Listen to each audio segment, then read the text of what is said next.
Kantap news में आप तमाम लोगों का स्वागत है। मैं इस वक्त जमुई के एक गांव अमृत में हूँ और बिहार विधानसभा चुनाव को लेकर इस वक्त हमारे बीच मौजूद हैं बीएमपी पार्टी के मनोज कुमार चौधरी और सोशल एक्टिविस्ट मोतियुर रहमान और बीजेपी के शालिग्राम पंडित और लोजपा से हमारे साथ हैं जयप्रकाश पांडे। और आइए पहला सवाल हम करते हैं यहाँ पे बीजेपी के जो पार्टी के मेंबर यहाँ पे आए हुए उनसे। जी, आपकी पार्टी यहाँ पे केंद्र में है तो और कोरोना काल है अभी, तो इस आप लोगों ने कितना मदद किया और बेरोजगारी इतना बढ़ गया, तो इसके लिए आप क्या कहना चाहते हैं?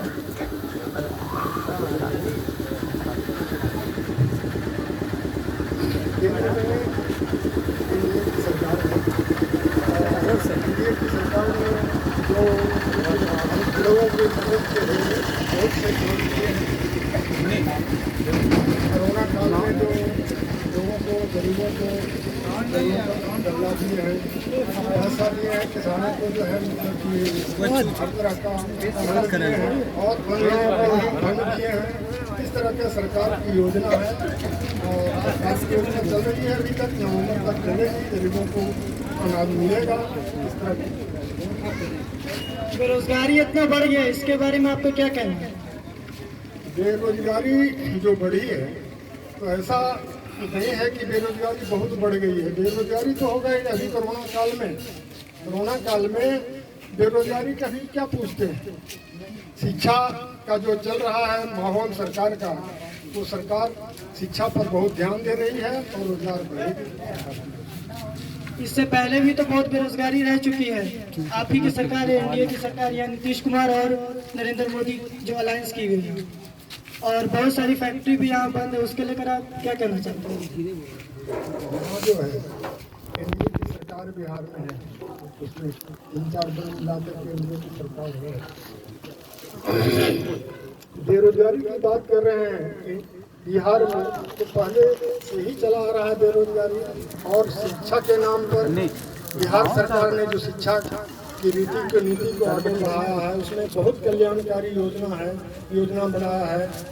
मातृ कल्याण योजना, शिशु कल्याण योजना, विद्यार्थी को 10,000 रुपये देने का योजना, इस तरह का बहुत योजना विद्यार्थियों के लिए बनाया जिससे कि रोजगार सृजन हो। और आइए आपको लेकर चलते हैं यहाँ पे बीएमपी पार्टी की तरफ से यहाँ पे मनोज कुमार चौधरी से कुछ सवाल करेंगे। जैसा कि हर बार पार्टी आती है यहाँ पे अपना एक नया मुद्दा लेके कि ये करेंगे वो करेंगे, लेकिन जब इलेक्शन जीत जाती है तो बहुत सारी पार्टी यहाँ पे झांकने तक नहीं आती है, तो इसके लेकर आप क्या कहना चाहते हैं? बहुजन मुक्ति पार्टी ने रणनीति बनाया है।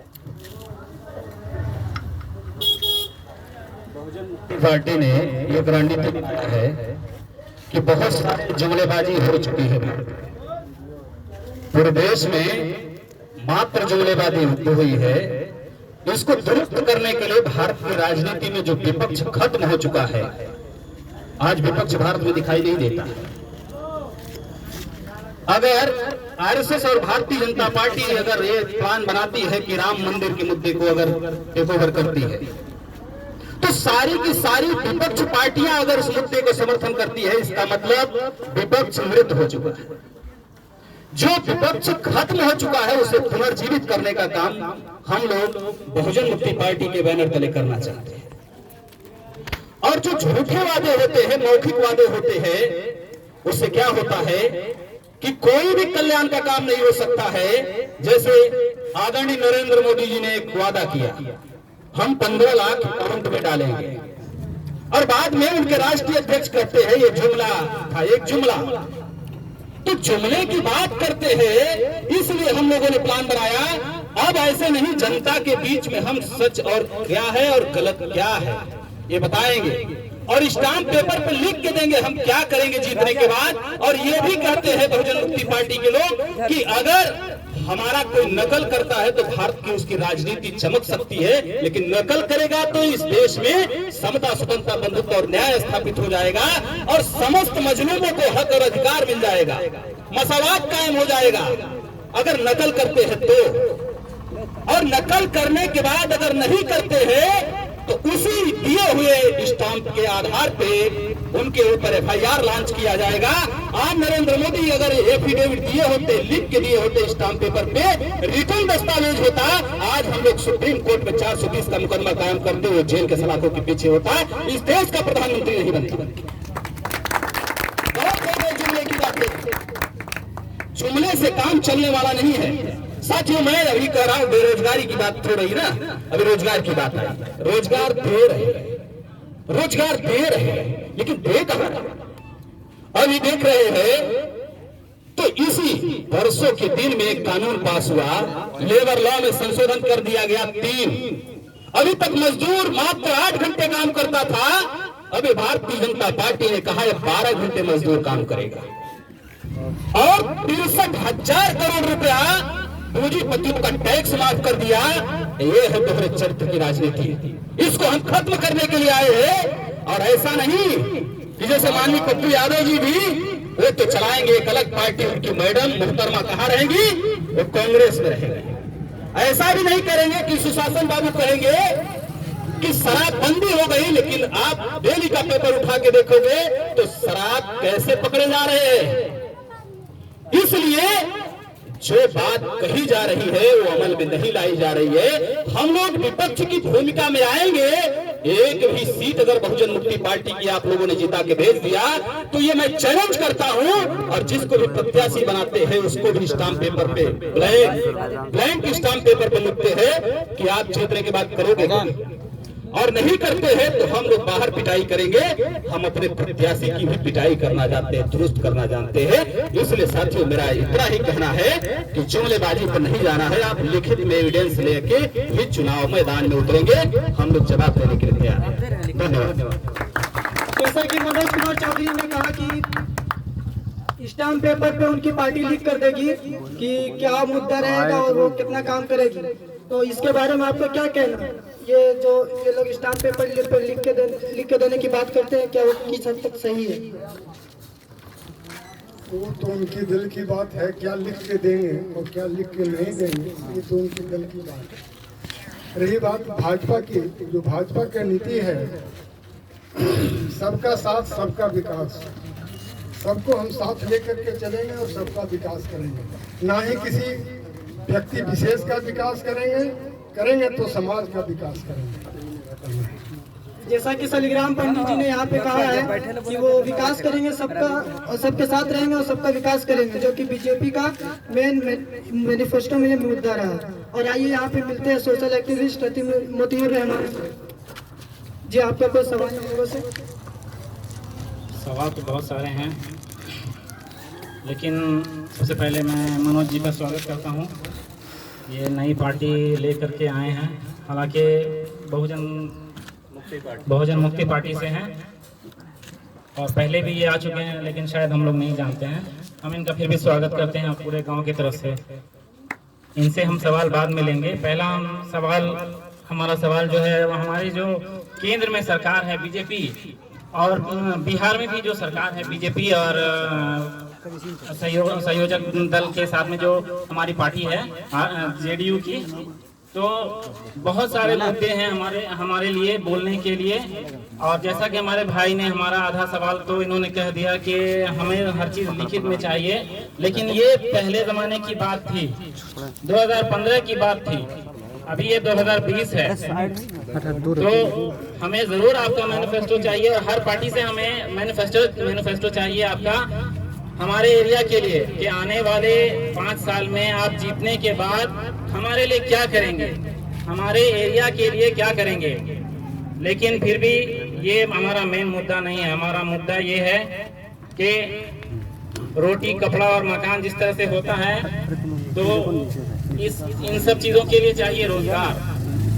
तो रोजगार के लिए जो सिस्टम होना चाहिए, जो रोजगार का जो मौसम बनना चाहिए, जो अवसर होने चाहिए, वो अवसर से हम लोग वंचित हैं।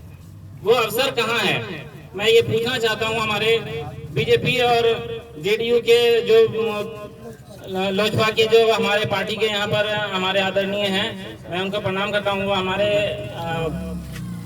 रिस्पेक्ट आदरणीय हैं। तो मैं उनसे सवाल करना चाहता हूँ कि आपका क्या मुद्दा है इस इलेक्शन के लिए, जो आप कुछ अमृत के लिए करेंगे या एरिया के लिए करेंगे, जमुई के लिए करेंगे, आपका मेन मुद्दा क्या है, ये मैं पूछना चाहता हूँ।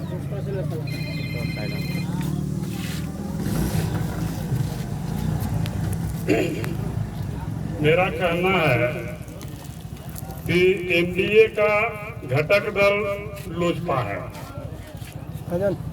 बिहार में 3 पार्टियों के साझेदारी सरकार है, केंद्र में भी एनडीए की सरकार है। हमारे नेता रामविलास पासवान, जब भी उनको मंत्रिमंडल मिला है वह काम करके लोगों के सामने दिखाए हैं। आज दूरसंचार मंत्री बने, दूरसंचार के माध्यम से हर व्यक्ति के हाथ में मोबाइल फोन है। आज एनडीए में रामविलास पासवान उपभोक्ता खाद्यान्न मंत्री हैं। आज हर गरीब गुरबा को 5 किलो अनाज एनडीए की सरकार 5 महीना के लिए फ्री दिया है। हर खाताधारी के खाता में 1000 रुपया दिया गया है और बहुत सा योजना है जिसमें कि केंद्र सरकार की सहभागिता है और गरीब गुरबा को जन धन योजना की तरफ से जो व्यक्ति खाता खुलवाए हैं सब खाता धारक को प्रति महीना 500 रुपया करके दिया गया है। वह लोगों के मदद करते हैं और यह हम आशा करते हैं कि एनडीए की सरकार बिहार में भी जो किया है, नीतीश कुमार लोगों को आगे बढ़ाने की काम किया है। मान लिया आज नई पार्टी के लोग आते हैं और वह कहते हैं हम यह करेंगे वह करेंगे, नदारद एक सीट भी मिलना मुश्किल हो जाता है और वह क्या काम करेंगे। काम करने का जो है लॉलीपॉप हर नेता दिखाता है, लेकिन लॉलीपॉप दिखाने से काम नहीं चलेगा और नहीं चलता है, काम करने से चलता है। यहाँ पर चलते हैं मोदी रहमान जी के पास। जैसा कि अभी हमारे आदरणीय जयप्रकाश नारायण जी ने, पांडे जी ने अभी जैसा बताया कि रामविलास पासवान जी टेलीकम्युनिकेशन डिपार्टमेंट में आकर के उन्होंने बहुत कुछ दिया, ये तो मानने वाली बात है, बहुत कुछ दिया है। उन्होंने बहुत कुछ दिया है, ऐसा दिया है कि 1 महीने को 28 दिन का कर दिया है। अभी आप रिचार्ज करवाते हैं, पहले 1 महीने का होता था 30 दिनों का, अभी वो 28 दिनों का हो रहा है। बहुत दिया है, क्यों नहीं दिया है, हम लोग तारीफ करते हैं। उन्होंने वाकई में दूरसंचार क्षेत्र को बढ़ावा दिया है, लेकिन इसके साथ साथ दिन को छोटा कर दिया है। ये मेरा सवाल है, इस पर क्या कहेंगे आप? जिस समय रामविलास पासवान दूरसंचार मंत्री थे उस समय इतना मोबाइल फोन मांगा नहीं था।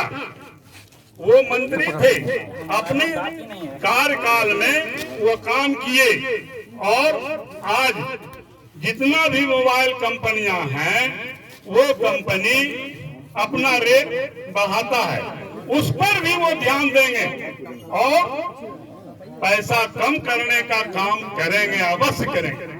केंद्र में तो बीजेपी की सरकार है, वो लोग चाहे कि जब मोबाइल का दाम जीएसटी उस पर से हटा के मोबाइल का दाम कम हो सकता है, लेकिन आप लोगों ने इसके बारे में कभी सोचा ही नहीं। जैसा कि अभी हमारे चाचा ने कहा कि मोबाइल कंपनियां वो कम करेंगी, लेकिन चाचा शायद भूल रहे हैं, मोबाइल कंपनियां नहीं कम करेंगी, इसको केंद्र सरकार को कम करना होगा। क्योंकि मोबाइल कंपनी वो कंपनी मोबाइल को सेट को बनाती है, वो सिम कार्ड को नहीं बनाती है। और सिम कार्ड को बनाने वाली भी जो कंपनी है उसमें वो पैसे वो नहीं डालती है, पैसे डालने वाली कंपनी उसको केंद्र चलाती है। उसके लिए वो आप क्या करेंगे? और यहाँ पे कोई जनता से जो इन चारों से कोई सवाल कर सके, कोई है यहाँ पे मौजूद?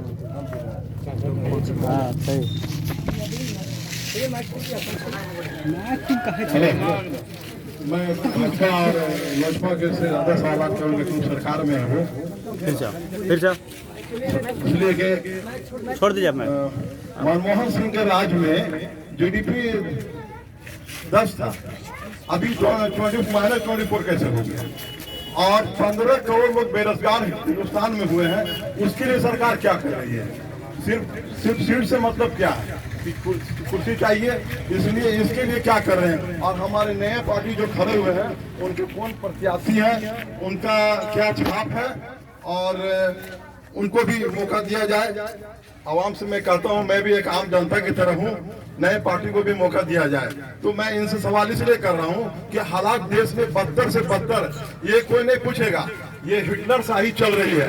हिटलर ने कहा था कि कोई भी हक मांगे तो उसको धर्म में उजला दो, लेकिन वो जो है आज वही है। कभी कोई पूछा कि 55,000 रुपये सोना कैसे हो गया? कोई पूछा कि पेट्रोल 80 रुपए कैसे हो गया? आइए चलते हैं यहाँ पे शालिग्राम पंडित जी से सवाल का जवाब लेने के। 14 में भाजपा की सरकार बनी, 1914 से पहले मनमोहन सिंह की सरकार बनी। मनमोहन सिंह की सरकार को जनता ने देखा और जनता ने ऐसा नकार दिया कि वह आज जो है अपने बल पर खड़ा हो नहीं सकता। 2019 में जब चुनाव आए, भाजपा के कार्यकाल के कामों को देखा, भाजपा के कानून एनडीए के कामों को देखा, और काम को देखने के बाद जनता ने बहुमत से सरकार में अब रही काम करने के बाद जो 70 साल से कांग्रेस सरकार ने 370 धारा 35A को लटकाए हुए था, राम जन्मभूमि मंदिर और 3 तलाक, इस तरह के मुद्दे को सरकार ने अपने वादा को काम कर करके और लोगों को दिखाया। सरकार रेप पे कोई कानून क्यों नहीं लाती है? यूपी में देखिए हर जगह रेप होता है, 3 तलाक पे तो ले आई, रेप पे क्यों नहीं लाती है कोई कानून?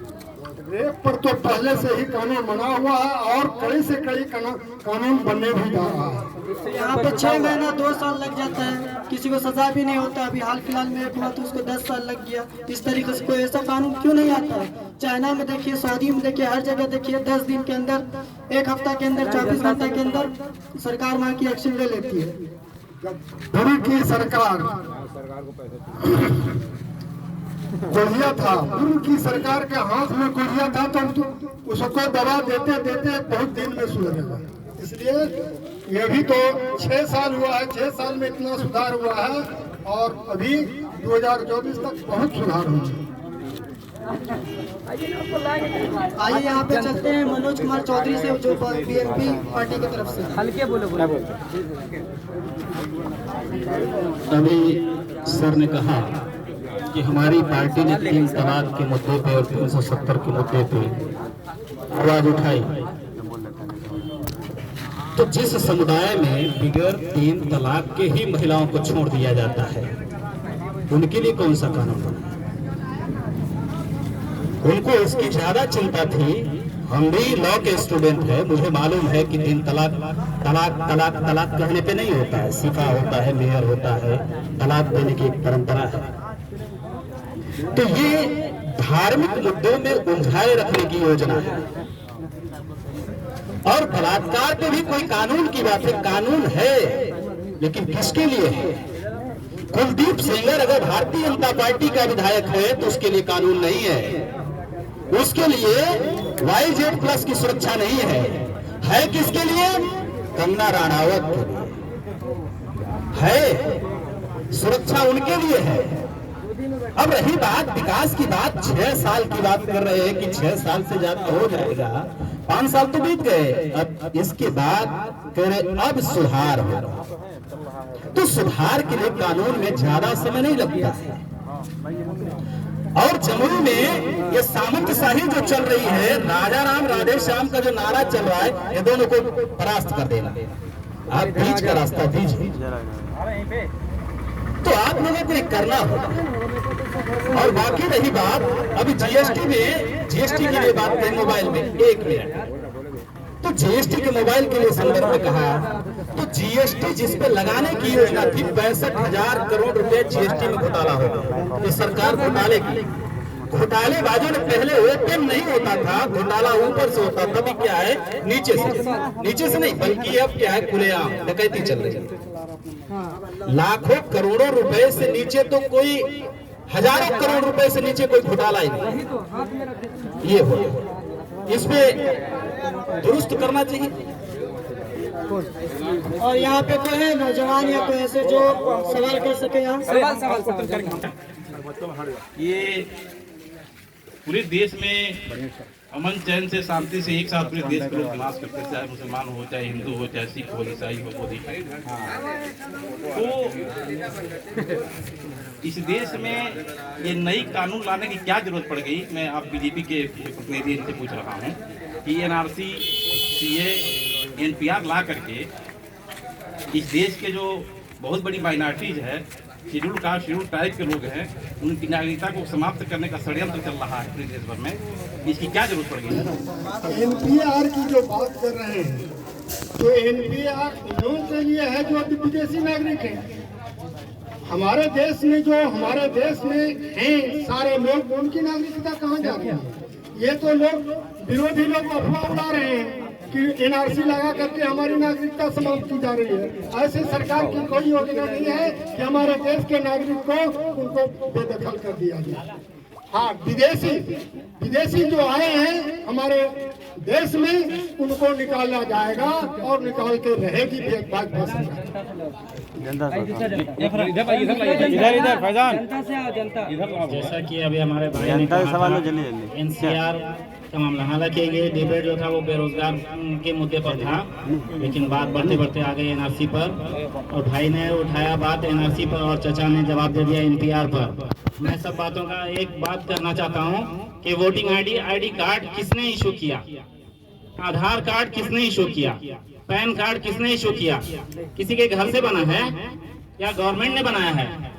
तो और गवर्नमेंट, हर किसी को पता है जब ये गवर्नमेंट ये कोई भी दस्तावेज जब बनाती है तो उसके लिए कोई आधार लेती है, और उस आधार का भी कहीं ना कहीं कोई आधार होता है। तो जब आपके पास सब आधार है ही, तो फिर आपको इस बात की क्या जरूरत है? जो साधारण तरीके से जो मुद्दा है बेरोजगारी का, उसके ऊपर आप बात कीजिए, इन सब बातों को अभी छोड़िए।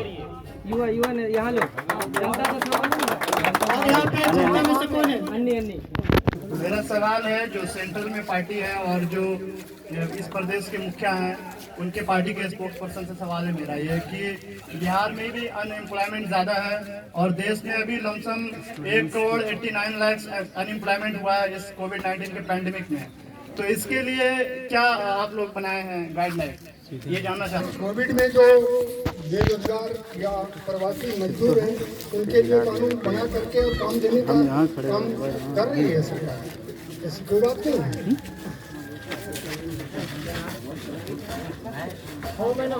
काम कर रही है। आपकी बातों से कि ऐसा नहीं है, बिहार सरकार भी काम कर रही है, अन्य प्रदेशों में भी काम हो रहा है। और मुझे दिख नहीं रहा क्योंकि अभी अनएम्प्लॉयमेंट इतना ज़्यादा बढ़ गया है और सेंट्रल गवर्नमेंट जो है बहुत सारी जो गवर्नमेंट की एजेंसियां हैं उन सभी को बेच रही है। तो उनको जब कंपनी प्राइवेट हो जाएगी तो और अनएम्प्लॉयमेंट जो है बढ़ जाएगा। इसके बारे में आप क्या कहेंगे? आपको तो जानकारी है कि कंपनियों को बेच रही है, कौन कौन कंपनियों को बेच रही है सरकार? बहुत सारी कंपनी बिक चुकी है, जैसे एयर इंडिया हो गया, बहुत सारी एयरपोर्ट स्टेशन, ट्रेन को भी प्राइवेट कर दिया गया।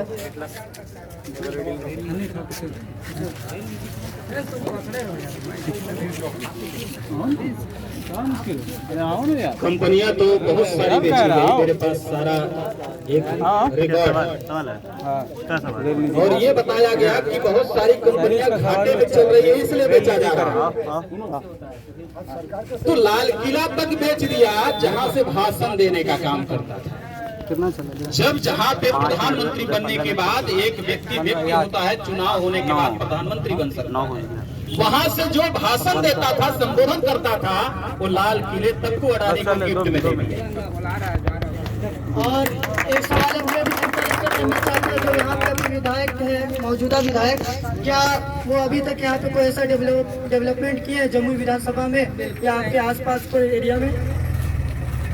इतना डिबेट हो चुका सब बातों पे, लेकिन किसी का इस बात पे डिबेट नहीं किया कि इस गांव का विकास 5 साल से रुका हुआ है। जो मौजूदा वर्तमान में यहाँ के रह चुके हैं 5 साल, यहाँ एक भी विकास नहीं हुआ। इस पर किसी ने आवाज उठाया? पहले अपने घर की सफाई करो, तब दिल्ली और बम्बई कलकत्ता पहुंचो। पहले अपने घर की सफाई कीजिए। और आप लोग इस बार जमुई विधानसभा की तकदीर का फैसला करना, आप लोग को ऐसे कैंडिडेट को चुनना है जो आपका फैसला करे और आपका विकास करे। वो नहीं कि 5 साल में आए और 5 साल में चला गया, विकास कुछ नहीं है। ये आप लोग और सोचें। और आइए, यहाँ पे बहुत सारे लोगों का मुंह जानते हैं जो इस साल किसको वोट देना चाहते हैं। जी, आप किसको वोट देना चाहते हैं इस बार? आप लोग कुछ तो सोचे होंगे। वक्त आएगा, पता चल जाएगा। जनता अभी बताने से कतरा रही है। देखिए, आइए एक नौजवान से ही सवाल करते हैं। पूछना ये है, जो नई पार्टी अभी आई है, बीएमपी पार्टी, क्या आपका भरोसा आप भी फिर दूसरे के गोदी में जाके बैठ जाइए?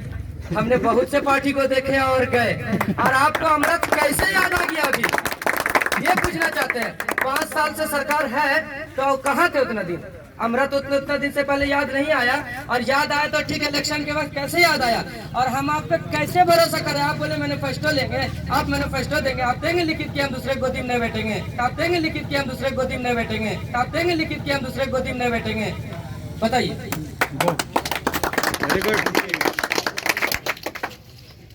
आपका एकदम जायज सवाल, और यही सवाल हमारे लोगों की तकदीर खोल सकता है।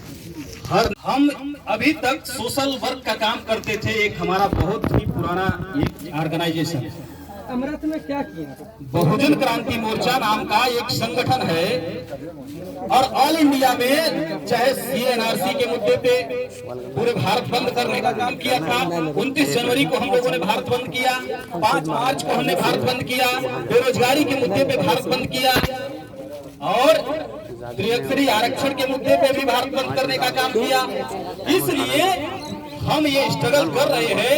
जो रोड पे लड़ाई लड़ रहे हैं, अगर कोई नेता हो जो संसद के अंदर लड़ता हो, अगर विधानसभा के अंदर, हमें कोई पॉलिटिकल पार्टी बनाने का शौक नहीं। हम लोग ऑलरेडी 40 साल से इस समाज में काम कर रहे हैं, और राजनीति में इसीलिए उतरना पड़ा। और कोई सवाल हो तो मैं बता सकता। और किसी के पास कोई सवाल है? जी मनोज जी, मैं आपसे सवाल चाहता हूं कि आप पहले किसी पार्टी में थे या नहीं? मैं किसी भी पॉलिटिकल पार्टी में नहीं था। आज आपको एकाएक पार्टी पर कैसे चर्च चला, इसके बारे में आप बताइए। हम लोगों ने 40 साल से जो हमारा ऑर्गेनाइजेशन है, संगठन है, वो समाज में काम कर रहा है। समाज में जागृति तो लाते हैं, लेकिन समाज को हम जागृत तो करते हैं। जिनको चुन के भेजते हैं वो समाज का काम नहीं करता। तो लोगों की ऐसी आवाज थी कि आप लोग समाज की लड़ाई तो लड़ते हुए रोड पे नजर आते हैं, लेकिन चुनाव के समय आप गायब होते हैं। अगर आप चुनाव में लड़िए तो हम लोग फुल सपोर्ट से आपको सदन में भेजने का काम करेंगे।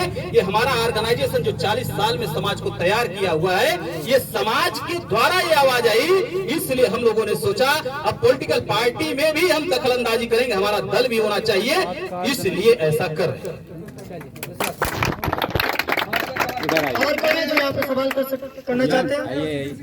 एक बार कर ले भाई, एक बार कर ले, एक बार कर ले सवाल। दिक्कत है क्या? एक ही बार में सब कर लो। आज से पहले मनमोहन सिंह प्रधानमंत्री थे, जमुई का विधायक भी कोई दूसरा होंगे। आज 5 साल में हमारे विधायक जमुई के हैं, और पहले प्रधानमंत्री मनमोहन सिंह थे। तो 5 साल में हमारी दुनिया की बात छोड़िए, गांव की बात करते, कुछ विकास नहीं हुआ। उससे पहले आपको क्यों नहीं हाथ उठाए थे, ये सवाल जानना चाहते। अभी जमुई का इतना विकास आपके कहने से हो गया, यहाँ अमृत का भी हो गया होगा। बगल में एक स्वास्थ्य विभाग है, उसका विकास क्यों नहीं हुआ? उसका भी तो विकास हो जाना चाहिए था। वो तो कह रहे हैं कि 5 साल पहले आपकी नींद क्यों नहीं थी? 5 साल पहले आपको आने इस पे सवाल है। हम लोगों ने अभी आपको एकदम एक छोटा सा सवाल किया, इतना तो समझदारी होनी चाहिए। हम लोगों ने 40 साल से जो हमारे संगठन है, 40 साल से, हमारी उम्र 40 साल नहीं है, लेकिन 40 साल का ऑर्गेनाइजेशन काम कर रहा है इस समाज में, इसलिए हम संगठन के माध्यम से रोड पे तो काम कर रहे हैं। आप सदन में जब जाएंगे जीत के, तब विकास का मुद्दा हमसे आप कर सकते हैं, और हम क्या करेंगे वो लिख के आपको कहते रहो, स्टाम्प पेपर पे देंगे 100 रुपए के। अगर नहीं करते हैं तो FIR कर दो। अगर एक बार किसी चोर का बंदोबस्त कर दोगे तो चोरी होना हमेशा के लिए बंद होगा, चोर भी नहीं पैदा। मैं तमाम लोगों का धन्यवाद करता हूँ, खास करके जो आए यहाँ पे सभी पार्टी के मेंबर लोग, तमाम लोगों का धन्यवाद करता हूँ। और कंटैक्ट न्यूज में अब तो हम लोग बने रहें।